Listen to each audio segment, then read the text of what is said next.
Hello everyone, कैसे हैं आप लोग। आई होप कि आप सब बहुत अच्छे हो गाइस।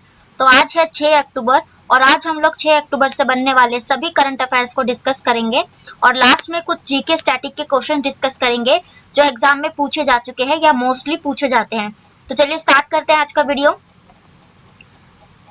तो आज का फर्स्ट क्वेश्चन है, हाल ही में किस अंतर्राष्ट्रीय संगठन ने अंतर्राष्ट्रीय अहिंसा दिवस के अवसर पर महात्मा गांधी जी का आदमकद होलोग्राम प्रस्तुत किया। मतलब कि उनका जो है पूरा सर से लेकर फुट तक का जो एक होलोग्राम यानी कि जो एक पुतला होता है मॉम का, वो किसने बनाया, किस संगठन ने? तो यूनाइटेड नेशंस ऑर्गेनाइजेशन यूएनओ जिसे आप कहते हैं, तो यही जो बनाया है इन्होंने, यूएनओ ने ही जो अभी हाल ही में महात्मा गांधी जी का एक होलोग्राम बनाया है यूएनओ। तो यूएनओ की स्थापना कब हुई थी? यूएनओ की स्थापना 24 अक्टूबर 1945 में हुई थी। ये आप लोग जानते ही होगा, बेसिक सी चीजें आपने पढ़ी ही होंगी। तो ये यूएनओ की स्थापना 24 अक्टूबर 1945 में हुई थी। यूनाइटेड नेशंस ऑर्गेनाइजेशन इसका जो है फुल फॉर्म है। तो अभी हाल ही में जो इसी संगठन ने महात्मा गांधी का जो एक होलोग्राम है वो प्रस्तुत किया है। और क्यों किया है तो अभी आप लोग सब जानते ही हैं। 2 अक्टूबर को जो है गांधी जयंती मनाई गई थी, जिसको अहिंसा दिवस के नाम से भी जाना जाता है और लाल बहादुर शास्त्री की जयंती के नाम से भी जाना जाता है, विश्व अहिंसा दिवस को। ठीक है, तो इसी ग्राम ये देख सकते हो आप, गांधी जी का जो है पुतला यूनाइटेड नेशंस ऑर्गेनाइजेशन ने बनाया, जिसका मुख्यालय न्यूयॉर्क में है। इसके अदर फैक्टर्स डिस्कस करें तो अभी यूएनओ में जो है ना एक 77वीं महासभा का जो है आयोजन किया गया था, यूएनओ की राष्ट्रीय सुरक्षा सभा का। तो इसका जो हुआ था एडिशन, तो वो किया गया था अभी 77वां। और ये कहाँ हुआ? तो ये भी यूएनओ के न्यूयॉर्क में हुआ, क्योंकि यहीं पर इसका मुख्यालय है। बात करें अदर फैक्ट्स की तो डब्ल्यूएचओ क्या है? तो ये वर्ल्ड हेल्थ ऑर्गेनाइजेशन यानी कि अंतर्राष्ट्रीय स्तर पर जो स्वास्थ्य से रिलेटेड सेवाएं हैं उनको देखता है, तो डब्ल्यूएचओ है। ठीक है, और डब्ल्यूएचओ की स्थापना कब हुई थी? तो ये 1948 में की गई थी। ठीक है, 1948 में, और जेनेवा स्विट्जरलैंड में इसका मुख्यालय हो जाएगा। WEF वर्ल्ड इकोनॉमिक फोरम, ठीक है, और WTO यानी कि वर्ल्ड ट्रेड ऑर्गेनाइजेशन, ये बार बार जो है न्यूज में रहता ही है, क्योंकि जितने भी हमारे जो व्यापार वगैरह जो देश आप लोग आपस में करते हैं देश, तो ये वर्ल्ड ट्रेड ऑर्गेनाइजेशन उनको जो है देखता है। और वर्ल्ड ट्रेड ऑर्गेनाइजेशन की स्थापना जो है 1945 में हुई थी और इसका मुख्यालय कहाँ है? तो ये वॉशिंगटन डीसी में है। वॉशिंगटन डीसी कहाँ है? तो ये अमेरिका, यानी कि जो ये WT है इसका मुख्यालय अमेरिका में है, वॉशिंगटन डीसी में। 1945 में इसकी स्थापना हुई। गांधी जी के बारे में अगर अदर फैक्ट डिस्कस करें तो उनको जो राष्ट्रपिता की उपाधि किसने दी थी? तो ये नेताजी सुभाष चंद्र बोस के द्वारा दी गई थी। और अभी आप लोग जानते ही हैं, हमारे जो प्रधानमंत्री है वो विदेश मंत्री है डॉक्टर एस जयशंकर। उन्होंने जो अभी हाल ही में अमेरिका के दक्षिण अमेरिका की यात्रा की, वहां पर उन्होंने जो एक पराग्वे नाम का जो शहर है, ठीक है, पराग्वे, तो यहीं पर इन्होंने जो है ना ये महात्मा गांधी जी की जो है मूर्ति का अनावरण किया, पराग्वे में, दक्षिण अमेरिका के एक शहर में। और गांधी जी से जो इम्पोर्टेंट फैक्ट एग्जाम में पूछा जाता है कि कांग्रेस के किस अभी जो सम्मेलन है उसकी अध्यक्षता गांधी जी ने की थी? तो गांधी जी ने सिर्फ 1924 में एक जो बेलगांव में सम्मेलन हुआ था, सिर्फ उसी कांग्रेस सम्मेलन की अध्यक्षता की थी और किसी भी सम्मेलन की अध्यक्षता इन्होंने नहीं की। ये एग्जाम का पार्ट बहुत बार बनता है, इसलिए मैंने ये डिस्कस किया। देखते हैं नेक्स्ट क्वेश्चन। तो हमारा नेक्स्ट क्वेश्चन है, हाल ही में किस राज्य सरकार ने गांधी के सिद्धांतों, विचारों और आदर्शों को आम आदमी तक पहुंचाने के लिए देश का पहला शांति और अहिंसा विभाग बनाया? यानी कि एक नया विभाग बनाया गया, शांति और अहिंसा विभाग। ठीक है, आप लोग जानते हैं गांधी जी थे अहिंसावादी थे और शांति ही उन्हें पसंद थी। तो अभी राजस्थान सरकार ने, ठीक है, राजस्थान सरकार ने अहिंसा और शांति विभाग एक बनाया है। एक सेकंड, ये देख सकते हो आप लोग, ये जो है अशोक सिंह गहलोत राजस्थान के जो मुख्यमंत्री है, इन्होंने जो अभी अहिंसा दिवस के अवसर पर ही इन्होंने भी है जो है ना एक शांति और अहिंसा विभाग की स्थापना की है। और ये विभाग गांधी जी के विचार जो होते हैं, जैसे कि अहिंसा, शांति, देश प्रेम, एकता भावना, इन सब के विचारों को है जो है देश तक पहुंचाएगा। और बात आई है अगर राजस्थान की, तो मुख्यमंत्री अशोक सिंह गहलोत, राजस्थान की जो राजधानी है वो है जयपुर, लोग जानते ही होंगे, और जिसे पिंक सिटी के नाम से भी जो है बोला जाता है। संबोधित किया जाता है। और राजस्थान में भी हाल ही में इसकी सबसे बड़ी जो योजना थी वो थी चिरंजीवी स्वास्थ्य योजना, ये राजस्थान की है। पहली डिजिटल अदालत बनाने वाला पहला राज्य कौन बना, तो ये भी राजस्थान बना था। और अभी हाल ही में राजस्थान में राजीव गांधी खेल ओलंपियाड की शुरुआत की गई। आर से ही राजीव गांधी और आर से ही राजस्थान। आप लोगों ने मेरा पहला का वीडियो देखा होगा तो आप लोग जानते ही होंगे, कुछ भी जो ऐसी शॉर्ट ट्रिक्स होते हैं जिनसे हम रिलेट कर सकते हैं किसी चीज को, तो मैं जरूर शेयर करती हूँ। जैसे आर से राजस्थान, आर से राजीव गांधी खेल ओलंपियाड, तो ये हमारे माइंड से स्किप नहीं होता। यही नहीं, कोई भी अगर आप अपने याद करने की ट्रिक बनाते हो या उसको थोड़ा रिलेट करते हो, जैसे कि कोई भी चीज डेट ऑफ बर्थ है अपने बर्थडे से रिलेट कर ली, तो ये सब हमारे माइंड से स्किप नहीं होती। तो ऐसी ही चीजें मैं भी कुछ रिलेट करके आपको बताती हूँ जिससे आप जो है आसानी से रिलेट करके पढ़ सकते हो। और अभी जो है अनुप्रीति यानी कि जो कोचिंग हब बनाया गया, पहला जो कोचिंग सेंटर से रिलेटेड ये था कोचिंग हब, ये भी जो है अभी हाल ही में शुरुआत की है राजस्थान सरकार ने, जिसे अनुप्रीति योजना के तहत भी जाना जाता है। अगर अदर ऑप्शन डिस्कस करें तो उत्तर प्रदेश की राजधानी है लखनऊ, मुख्यमंत्री है इसके योगी आदित्यनाथ जी। और उत्तर प्रदेश के लखनऊ में ही पहला नाइट सफारी पार्क जो है शुरुआत की गई थी। और सक्षम पोर्टल, परिवार कार्ड योजना, ठीक है। और वाटर कंजर्वेशन में सबसे टॉप पर कौन है, उत्तर प्रदेश। क्यों है, क्योंकि अभी हाल ही में आपने सुना होगा अप्रैल में ही गांधी जी ने एक जो है ना अमृत सरोवर योजना चलाई थी, जिसके तहत हर जिले में 75 जो है तालाब बनाए जाएंगे, तो उनमें टॉप पर ये रहा था। और अभी एक हाल ही में जो इंडेक्स जारी किया गया कि नीति आयोग जो है ये आयुष्मान भारत योजना जो होती है, जिसे आप जन आरोग्य योजना के नाम से भी जानते हैं, तो इसमें उत्कृष्ट यानी कि टॉप पर ये रहा इस बार उत्तर प्रदेश।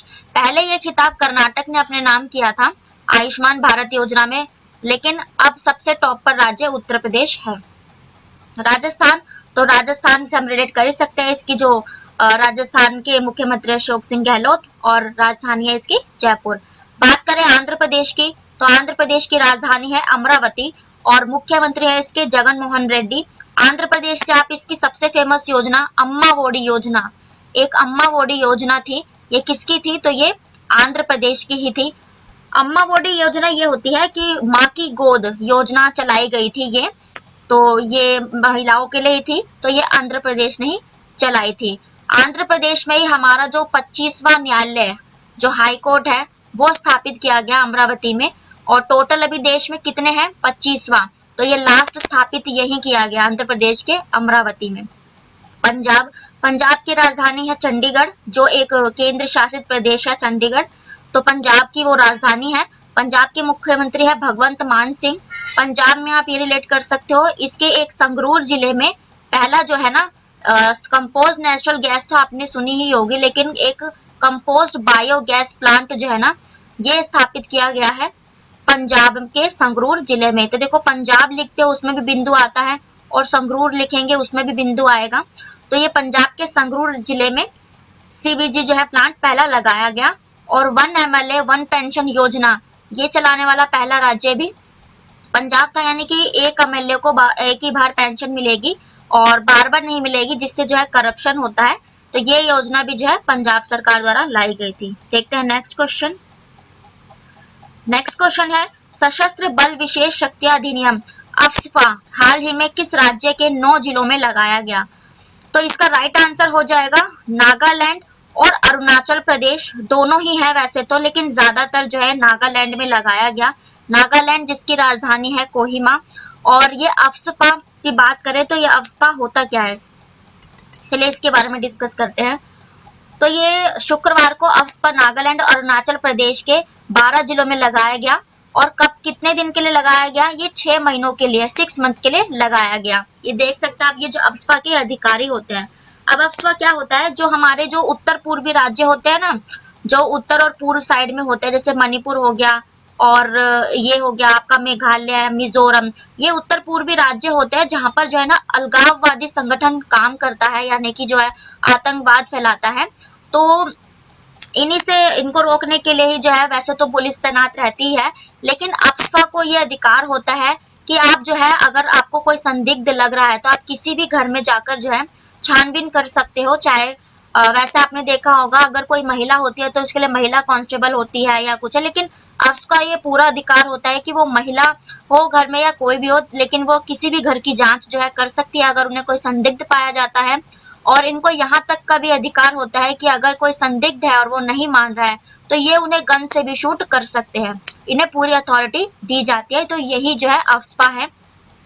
अफ्स्पा जो है ना ये उत्तर पूर्वी राज्यों में जो अलगाववादी आंदोलन हो जाते हैं उनको कंट्रोल करने के लिए ही ये जो है लाया गया था। और अदर ऑप्शंस अगर हम डिस्कस करें तो त्रिपुरा भी एक उत्तर पूर्वी ये जो राज्य पड़ जाता है। और त्रिपुरा का एक जो खर्ची महोत्सव होता है ये आप लोग याद कीजिएगा। त्रिपुरा की राजधानी जो है क्या है, ये है अगरतला। और खर्ची जो महोत्सव है ये त्रिपुरा का बहुत फेमस है, जिसमें 14 देवी देवताओं की जो है पूजा की जाती है इस दिन पे, ठीक है। और असम, तो असम भी एक उत्तर पूर्वी राज्य है और असम की राजधानी है दिसपुर। और यहाँ की एक बहुत फेमस खिलाड़ी हिमा दास जो एक एथलीट है, आपने सुना ही होगा।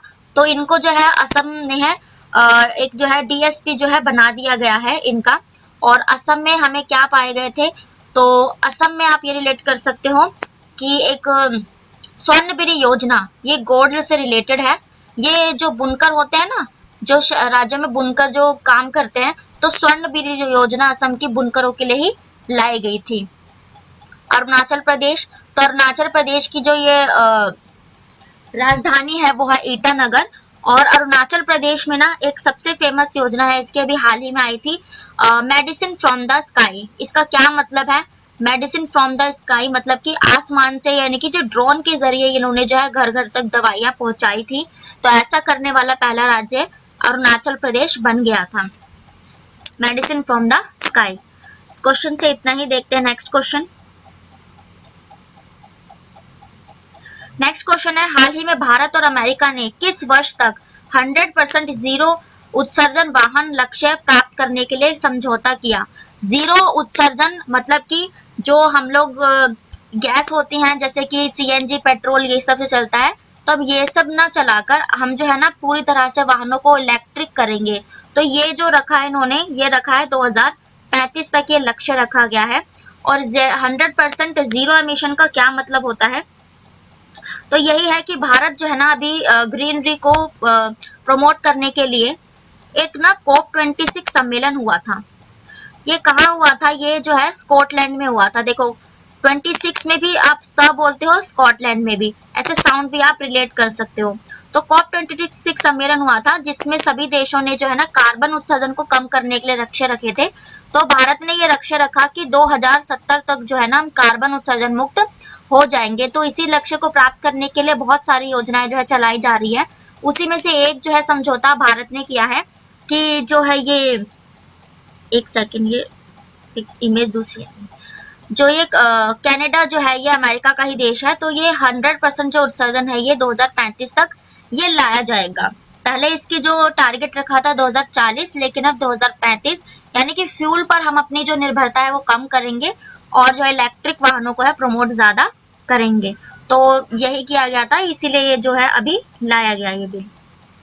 अदर ऑप्शन अगर डिस्कस करें तो अभी हाल ही में जो आजादी का 75वां महोत्सव मनाया गया था, उसके तहत गांधी जी ने, प्रधानमंत्री जो मोदी जी है, इन्होंने जो है 2047 तक 5 प्रण रखे हैं। ये 5 प्रण कौन से हैं कि अपनी जो है पहले हमें डिजिटल होना है, ठीक है, और परिवारवाद से दूर रहना है। अपनी जो ऐतिहासिक इमारतें हैं इनको जो है मान सम्मान देना, इनकी रक्षा के लिए वो खड़े रहना है। और देश में एकता और प्रेम का भाव भी हमें जगाना है। तो ये 5 प्रण 2047 तक जो है इनको पूरे करने इन्होंने कहा था। और 2023, तो हाल ही में एक यूएनओ ने ही रिपोर्ट जारी की थी कि जो भारत है वो जो है ना चीन की आबादी को भी पीछे छोड़ देगा 2023 तक, यानी कि भारत की जो जनसंख्या है वो 2023 तक चीन से भी ज्यादा हो जाएगी। 2025, तो अभी जो हमारे राष्ट्रपति है ना द्रौपदी मुर्मू जी, उन्होंने 2025 तक, हमने एक लक्ष्य रखा था कि टीबी मुक्त हो जाएगा भारत 2025 तक। तो इसके लिए जो इनिशिएटिव की इन्होंने राष्ट्रपति द्रौपदी मुर्मू जी ने की, ठीक है, तो ये लक्ष्य रखे गए। देखते हैं नेक्स्ट क्वेश्चन। नेक्स्ट क्वेश्चन है, नामीबिया से चीता की सुरक्षा या रखवाली के लिए प्रशिक्षण द्वारा कौन सा कुत्ता विकसित किया गया? मतलब कि अभी आप लोग ने हाल ही में सुना होगा, नामीबिया से, जो अफ्रीका का देश है, वहां से 8 चीते जो है लाए गए। अब जो है जितने भी राष्ट्रीय उद्यान होते हैं, वहां के जानवरों या उनकी सेफ्टी के लिए ना कुत्तों को जो है तैनात किया जाता है, अलग अलग स्टेट में अलग अलग। तो अभी जो ये नामीबिया में, तो ये जो है ईलू नाम का, ये ए है, ये ईलू नाम का जो एक डॉगी है ना, ये यहाँ पर नामीबिया से लाए चीतों की जो है रखवाली करेंगे। ये देख सकते हो आप, ईलू प्रोटेक्ट इंडिया चीता, ठीक है, नामीबिया से लाए गए थे। और कितने लाए गए थे? तो ये लाए गए थे 8, जिसमें से जो है 5 मादा थे और 3 नर थे। इन्हीं की सुरक्षा के लिए भी ईलू नामक जो है डॉग को तैनात किया जाएगा। तो इस क्वेश्चन में ज्यादा तो पूछा जाएगा नहीं, ठीक है। और ये जो अदर आप 3 देख रहे हो, ऑस्कर, रॉकी और बॉबी, ये भी जो है कुत्तों की ही प्रजातियां हैं। देखते हैं नेक्स्ट क्वेश्चन। नेक्स्ट क्वेश्चन है कि यूनिसेफ की एक रिपोर्ट, यूनिसेफ आप लोग जानते हैं, यूनाइटेड नेशन चिल्ड्रन फेडरेशन, इसकी फुल फॉर्म है। इस रिपोर्ट के अनुसार लड़कियों को अगर उच्च शिक्षा दी जाए, यानी कि हायर एजुकेशन 12th तक, तो उनके बाल विवाह को कितने प्रतिशत तक कम किया जा सकता है? पहले तो इसका राइट आंसर हो जाएगा 80%। और अब बाल विवाह की बात आई है तो हम डिस्कस करते हैं इसके बारे में। तो देखो, बाल विवाह जो होता है, देखो लड़कियों की जो है पढ़ने की उम्र होती है, तभी उन्हें जो है ना कई फैमिलीज जो है बाल विवाह कर देती है। और लड़के जो लड़कियां दोनों ही छोटी उम्र में होते हैं। ज्यादातर ये गांव के स्टेट्स में अभी भी होता है। तो इसी के लिए ना ये रिपोर्ट जारी की गई है कि 80% जो है गिरावट आ सकती है अगर हम लड़कियों को आगे पढ़ने दें। आज भी जो है हमारे साथ के कुछ फैमिलीज है जो लड़कियों को ज्यादा पढ़ने नहीं देते, बस इनका यही मानना है कि उनको जो है घर संभालना है या आगे जाकर कुछ काम नहीं है ना, तो स्टडीज के लिए रोक दिया जाता है, जो ये गलत है। तो इसी के जो है रिलेट उन्होंने सर्च की और कहा कि जो है लड़कियों को पढ़ने दिया जाए ताकि जो है बाल विवाह में कमी आ सके। बाल विवाह से रिलेटेड आपने एक सीरियल देखा होगा, बालिका वधू, जो बहुत ही फेमस था। और ऐसे सीरियल्स बनने भी चाहिए जिससे ये जो है जनता को जागरूक करने के लिए था। कुछ पिक्चर्स भी चलाई जाती है, तो ऐसे सीरियल से हमें कुछ सीखना ही चाहिए। तो यही जो है, ये बाल विवाह को रोकने के लिए हमें आगे बढ़ना चाहिए। देखते हैं नेक्स्ट क्वेश्चन। नेक्स्ट क्वेश्चन है, हाल ही में किस राज्य की पुलमपुरा पंचायत देश की पहली डिजिटल रूप से साक्षर पंचायत है? इसका राइट आंसर हो जाएगा केरला। ये जो पुलमपुरा जिला है, एक शहर है केरल का, तो इसमें सबसे पहले डिजिटल अदालत यही बन गई है। और पुलमपुरा,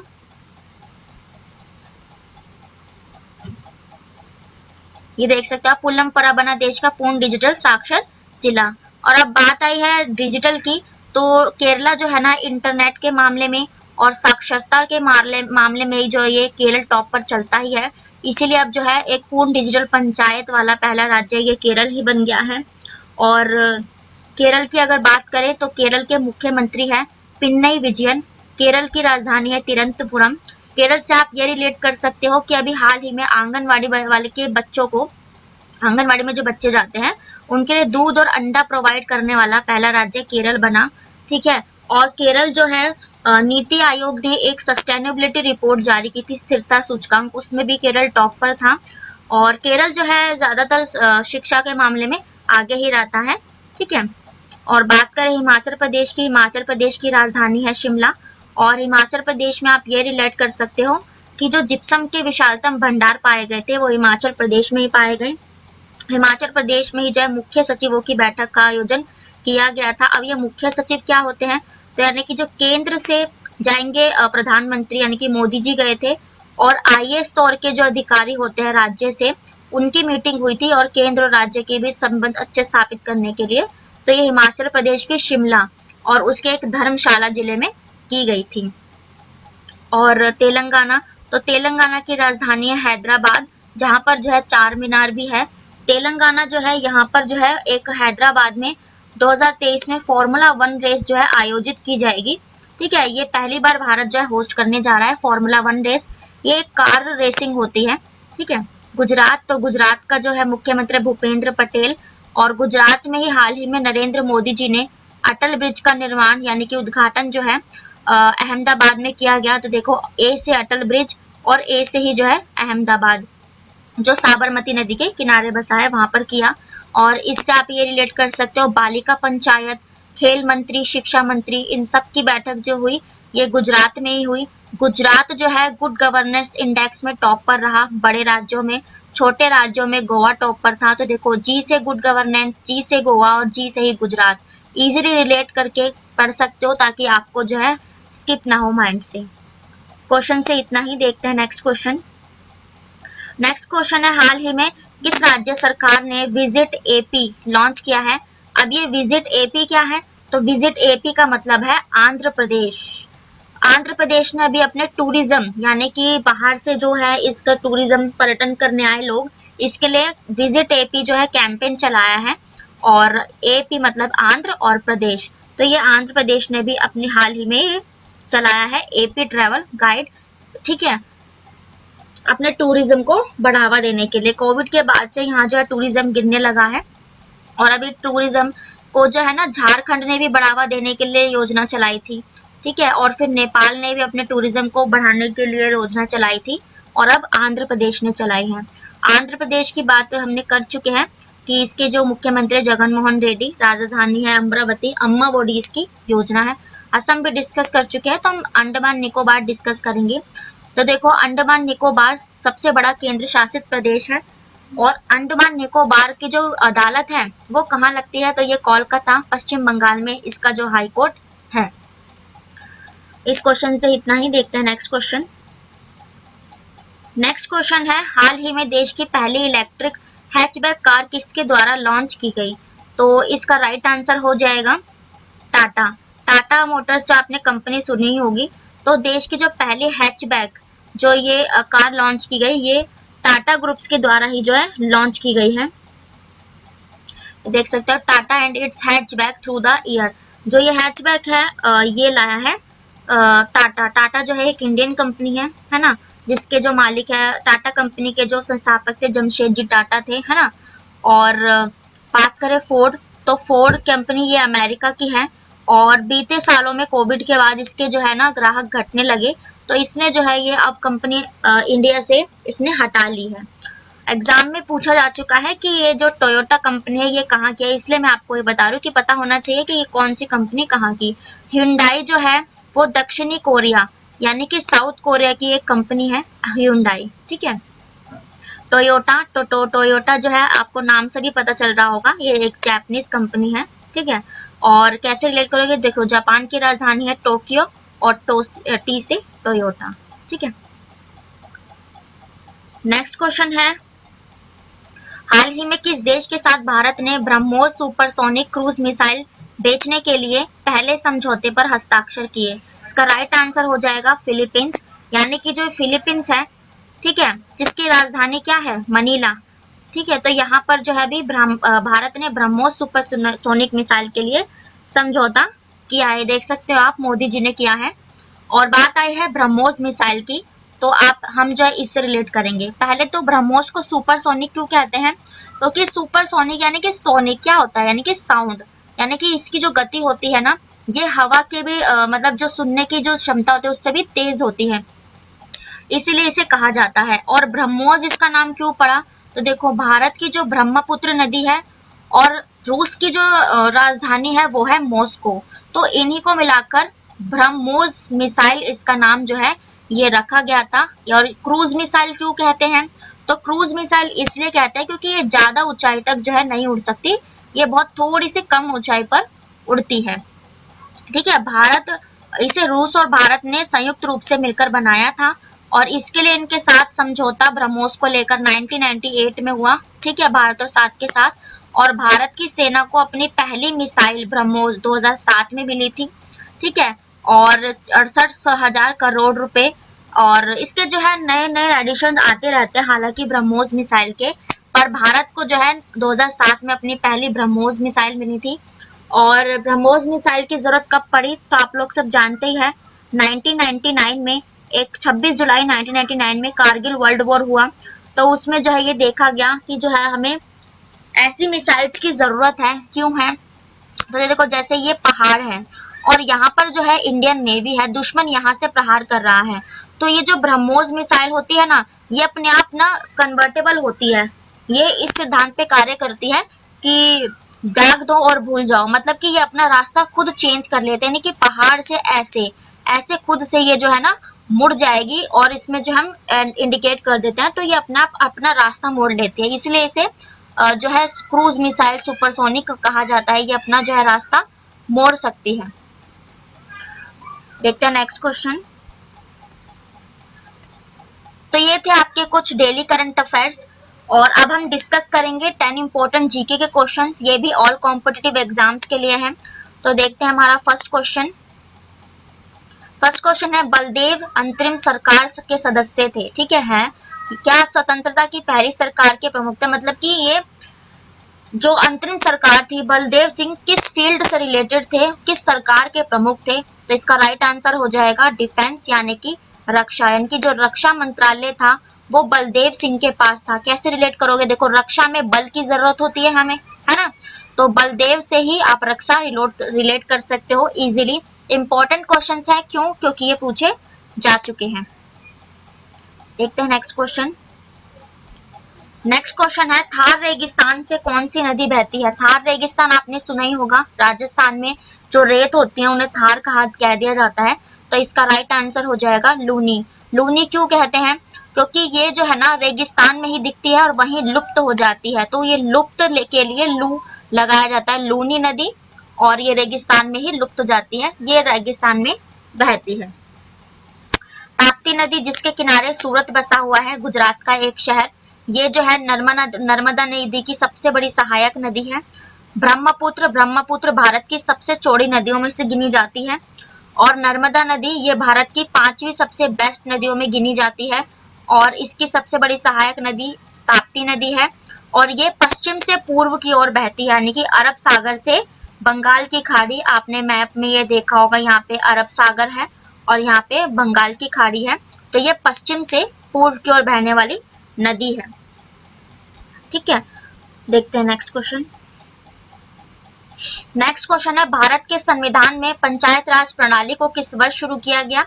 तो इसका राइट आंसर हो जाएगा 73rd संशोधन 1992 में पंचायती राज के लिए किया गया था संशोधन। अदर ऑप्शंस की बात करें, 42वां संशोधन 1976, तो इसे जो है ना मिनी संशोधन के नाम से भी जाना जाता है। क्यों जाना जाता है इसे मिनी संशोधन, क्योंकि इसके तहत हमने अपने जो संविधान है उसमें बहुत तरह के प्रावधान किए हैं, बहुत सारी चीजें हम लाए हैं इसके द्वारा। 44वां संशोधन 1978 के द्वारा संपत्ति का अधिकार, जो पहले एक मौलिक अधिकार होता था, उसे जो है समाप्त किया गया था, और पहले मौलिक अधिकार 7 थे और अब कितने रह गए हैं, 6, संपत्ति का अधिकार जब खत्म किया गया था। 76वां संशोधन, तो ये भारत के जो महान्यायवादी होते हैं ना, यानी कि जो अटर्नी जनरल होते हैं, उनके लिए जो है, एक सेकंड में ये प्लग इन कर लूं, एक सेकंड, बैटरी जो है ना थोड़ी लो हो गई थी। हाँ, तो हम डिस्कस कर रहे थे 76, तो ये जो भारत के अटर्नी जनरल जिसके आप जानते हैं जिसे नाम से, या महान्यायवादी, तो अनुच्छेद 76 में ही इनका प्रावधान है। अभी हाल ही में नए नियुक्त हुए हैं भारत के महान्यायवादी, कौन है, तो ये आर वेंकटर रमन, ये बने हमारे नए अटर्नी जनरल यानी कि महान्यायवादी। नेक्स्ट क्वेश्चन, निरंजना नदी के तट पर कौन सा बौद्ध स्थल है। निरंजना नदी को अभी आप लोग जानते ही है, इसे जो है ना फाल्गु नदी भी कहा जाता है। क्या कहा जाता है, फाल्गु नदी, बिहार की है ये, और बिहार से ही आपको ये रिलेट होना चाहिए कि अभी हाल ही में जो फाल्गु नदी है, इस पर बिहार के जो मुख्यमंत्री है नीतीश कुमार, उन्होंने जो है एक रबड़ का ब्रिज बनाया है सबसे लंबा, तो ये फाल्गु नदी पर ही बनाया गया। और ये इस नदी के किनारे कौन सा बुद्ध स्थल बसा है, तो बोध गया, और ये जो रबड़ का ब्रिज बनाया गया इसका नाम गया ही रखा गया था, क्योंकि ये बोध गया जो स्थल है वहां पर है, ठीक है, तो ये बोध गया भी यहीं पे बसा हुआ है। लुम्बिनी यानी कि ये जो नेपाल में, यहाँ पर जो है इनका जन्म हुआ था बुद्ध भगवान का, सारनाथ में इन्होंने अपना जो पहला जो है सार यानी कि उपदेश दिया था, है ना। देखते हैं नेक्स्ट क्वेश्चन। नेक्स्ट क्वेश्चन है, भारतीय संविधान का वर्णन किस रूप में किया गया है, यानी कि भारत के संविधान को आप अगर डिस्क्राइब करोगे, इसको वर्णित करोगे, कैसे करोगे, तो इसका राइट आंसर हो जाएगा रूप में एकात्मक, संघीय और भावना में एकात्मा, यानी कि federal in form, unity in spirit. अब क्यों है, क्योंकि संघीय क्यों है, क्योंकि भारत जो है कहा जाता है अनुच्छेद 1 के तहत ये है ना कि भारत जो है राज्यों का संघ है, यानी कि बहुत सारे राज्य मिलकर एक संघ यानी कि पूरा एक जो है भारत बनाया गया है ना। तो ये भारत का जो है, एक सेकेंड आप लोग समझ जाना। तो ये भारत का जो है संघीय रूप है, कई सारे राज्यों का संघ है भारत।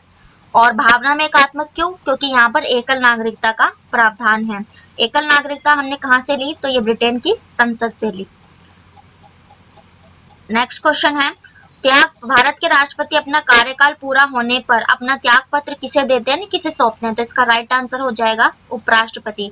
तो देखो प्रेसिडेंट है ना, और ये जो वाइस प्रेसिडेंट होते हैं ये अपोजिट है। जब राष्ट्रपति अपना त्याग पत्र देता है तो ये वाइस प्रेसिडेंट को देगा, वाइस प्रेसिडेंट अपना त्याग पत्र प्रेसिडेंट यानी कि राष्ट्रपति को देगा। क्योंकि ये जो अगर राष्ट्रपति को कुछ हो जाता है या किसी कारणवश वो अपना जो है पदभार नहीं संभाल पाता, उनकी जगह जो उपराष्ट्रपति ही नियुक्त किए जाते हैं ना, इसलिए राष्ट्रपति अपना त्याग पत्र उपराष्ट्रपति को और उपराष्ट्रपति अपना त्याग पत्र राष्ट्रपति को देते हैं।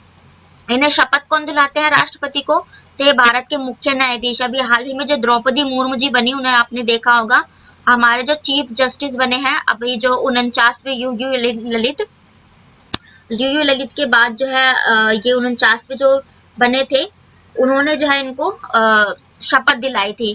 पहले तो ये थे हमारे मुख्य न्यायाधीश, ये आर सुब्रमण्यम जी थे हमारे मुख्य न्यायाधीश, इन्होंने ही जो है शपथ दिलाई थी। और प्रधानमंत्री नरेंद्र मोदी जी हैं, है ना। गवर्नर तो ये राज्यपाल हो जाते हैं।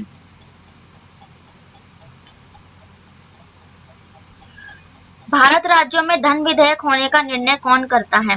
अब देखो यहाँ केंद्र की नहीं, यहाँ राज्यों की बात है, कंफ्यूज नहीं होना, क्योंकि धन विधेयक आप लोगों ने सुना ही होगा, 110 में प्रावधान है धन विधेयक, जिसे मुद्रा या बिल, मनी बिल भी आप कहते हो। तो ये लोकसभा में ही जो है पेश किया जाता है। अब राज्यों में इसे कौन देखेगा, तो इसका राइट आंसर हो जाएगा राज्य के विधानसभा के अध्यक्ष। क्यों, क्योंकि देखो जैसे केंद्र में लोकसभा और राज्यसभा सदन होता है, लोकसभा निम्न सदन, ऐसे ही राज्यों में राज्य मंडल होता है जिसमें विधानसभा और एक विधान परिषद होती है। विधान परिषद जो होती है ये जो होती है ये उच्च सदन जैसे राज्यसभा है उस तरह का, और ये जो विधानसभा हो जाती है ये निम्न सदन हो जाती है। तो जैसे केंद्र में लोकसभा, निम्न सदन में बिल लाया जाता है लोक बिल, ऐसे ही राज्यों में विधानसभा में लाया जाएगा क्योंकि ये इसका निचला सदन है। देखते हैं नेक्स्ट क्वेश्चन। नेक्स्ट क्वेश्चन है, हिमाचल प्रदेश आम की किस किस्म की खेती करता है, यानी कि प्रसिद्ध है उस खेती के लिए, तो इसका राइट आंसर हो जाएगा चौसा। यानी कि हिमाचल जो है आम की चौसा किस्म की खेती सबसे ज्यादा करता है। देखो हिमाचल में भी चा और चौसा में भी रिलेट करके आप लर्न कर सकते हो। बात करें अल्फ्रेंजो, तो ये अल्फ्रेंजो मैंगो, इसे जीआई टैग भी मिला है। तो ये कहाँ होता है, तो आप लोग जानते हैं महाराष्ट्र का रत्नागिरी मैंगोज के लिए बहुत फेमस है। तो ये अल्फ्रेंजो वहीं की एक किस्म है जिसे जीआई टैग दिया गया है। सफेदा भी आम की किस्म है ना। देखते हैं नेक्स्ट क्वेश्चन। नेक्स्ट क्वेश्चन है, सिंधु घाटी सभ्यता के बारे में कौन सा कथन सत्य है या सही है, तो इसका राइट आंसर हो जाएगा सिंधु लोग कपास की खेती उगाने वाले पहले लोग थे, यानी कि कॉटन जिसे आप कहते हैं रुई, कपास की खेती करने वाले सबसे पहले यही थे। और ये जो है लकड़ी की बक्से में अनाज संग्रहित करते थे, तो नहीं, क्योंकि ये जो है अन्नागार, आप लोगों ने पढ़ाई होगा, अन्नागार फेमस था इस चीज के लिए, है ना। पंजाब तक तो फैली है सिंधु घाटी, लेकिन पश्चिम बंगाल तक नहीं, इसलिए ये ऑप्शन भी गलत हो जाएगा। और बिल्लियों का बड़े पैमाने पर रूप में इस्तेमाल करते थे, नहीं, तो ये वाहन के रूप में नहीं करते थे, जब जरूरत होती थी तभी। तो ये इसका जो है सेकंड ऑप्शन जो है सही हो जाएगा कि ये कपास की खेती में सबसे पहले व्यक्ति थे। नेक्स्ट और हमारा लास्ट क्वेश्चन है आज का, भारत संविधान में निम्नलिखित में से किसके खिलाफ अभियोजन यानी कि महाअभियोग प्रक्रिया आपने जो पढ़ी होगी इसका प्रावधान नहीं है, यानी कि किसके खिलाफ हम जो है महाअभियोग नहीं ला सकते, तो ये गवर्नर यानी कि जो राज्य के राज्यपाल होते हैं इनके खिलाफ महाअभियोग प्रक्रिया नहीं होती। क्यों नहीं होती, क्योंकि इनकी जो नियुक्ति है प्रेसिडेंट यानी कि राष्ट्रपति करते हैं, और राष्ट्रपति जब तक चाहे तब तक राज्यपाल अपने पद पर बने रहते हैं, यानी कि उनके प्रसाद पर रहते, ये इनका पद दिया जाता है राज्यपाल का। और ये केंद्र के एजेंट भी कहलाते हैं। राज्यपाल होने के लिए जो देखो आपको 35 साल की उम्र होनी चाहिए, है ना, और इनकी नियुक्ति 5 साल के लिए की जाती है वैसे तो, लेकिन अगर राष्ट्रपति चाहे तो उनका कार्यकाल बढ़ा देते हैं, इसीलिए इनका जो है महाभियोग नहीं लगाया जाता। तो आज ये थे आज के कुछ आपके डेली करंट अफेयर्स और जीके स्टैटिक के क्वेश्चंस। उम्मीद करती हूँ आपको अच्छे से डिस्क्राइब कर पाई, और हर क्वेश्चंस में से हमने जो है एक्स्ट्रा फैक्ट डिस्कस करने की या जीके से रिलेटेड या एग्जाम में जो भी पार्ट बनते हैं वो मैं डिस्कस आपको जो एक्सप्लेन कर पाई। और मैं ऐसे ही जो है डेली बेसिस पे वीडियो डालती हूँ, और नोटिफिकेशन पाने के लिए चैनल को सब्सक्राइब जरूर करें। अगर कोई सुझाव है कमेंट बॉक्स में जरूर बताएं, वीडियो कैसी लगी ये भी बताएं, और लाइक करें, शेयर करें, सब्सक्राइब करें। Thank you very much. मैं मिलती हूँ आपको नेक्स्ट वीडियो में, तब तक के लिए bye, take care, Radhe Radhe.